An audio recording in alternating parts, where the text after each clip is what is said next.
Bonjour à tous et bienvenue dans ce deuxième rendez-vous de Vendredi. Au programme aujourd'hui, nous allons vous expliquer pourquoi nous avons lancé cette semaine la consultation des enfants. Alors vous le savez, le fondement de notre démarche, c'est l'écoute. L'écoute des commerçants, l'écoute du tissu associatif, l'écoute des clubs sportifs, en somme, l'écoute de toutes les Illoises et de tous les Illois. Mais il est une voix qu'on écoute rarement, peut-être parce qu'elle ne vote pas, et pourtant c'est la plus spontanée, la plus sincère, celle qui est encore pleine de rêves, c'est la voix des enfants.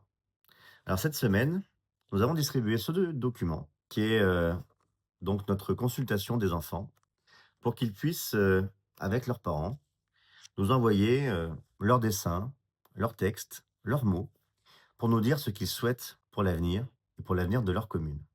Consulter les enfants, ce n'est pas seulement leur dire qu'ils sont les futurs citoyens, c'est aussi leur dire qu'ils sont les témoins sensibles de notre présent et leur dire qu'on leur fait confiance.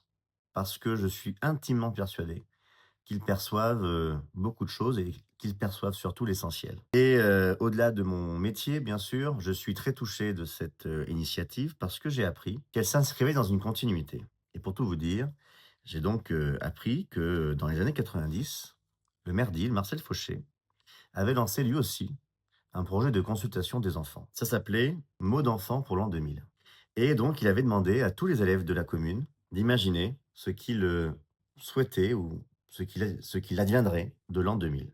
Alors quand on regarde ces dessins de l'époque, c'est évidemment très touchant, c'est poétique, c'est, philosophique aussi et ça nous renvoie évidemment aussi à ma génération puisque les enfants des années 90, j'en suis un et à comment on projetait évidemment, l'avenir.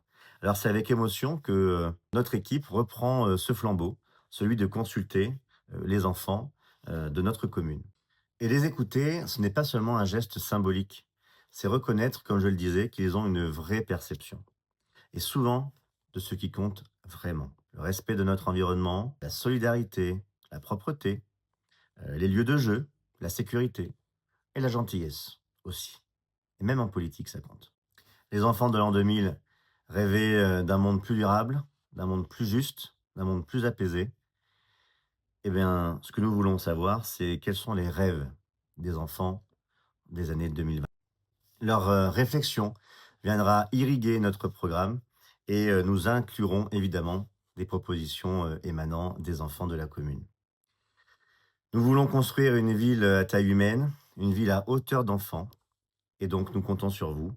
Rendez-vous sur notre site internet vivreil.com pour participer et nous envoyer, le dessin de vos enfants et tout simplement parce que nous sommes intimement persuadés que l'avenir de notre commune commence dans le regard de nos enfants.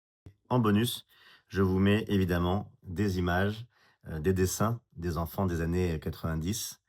Vous verrez, c'est assez, drôle parfois, touchant souvent.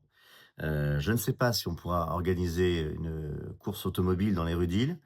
Mais bon, on verra ce qu'on peut faire. Mais voilà, c'est plein de propositions qui sont pleines de sens, pleines d'innocence et voilà, je vous mets quelques dessins évidemment, dans la soirée, sur notre compte et pour ma part, je vous donne rendez-vous donc vendredi prochain, pour un troisième numéro de Vendredi. Bon week-end à tous.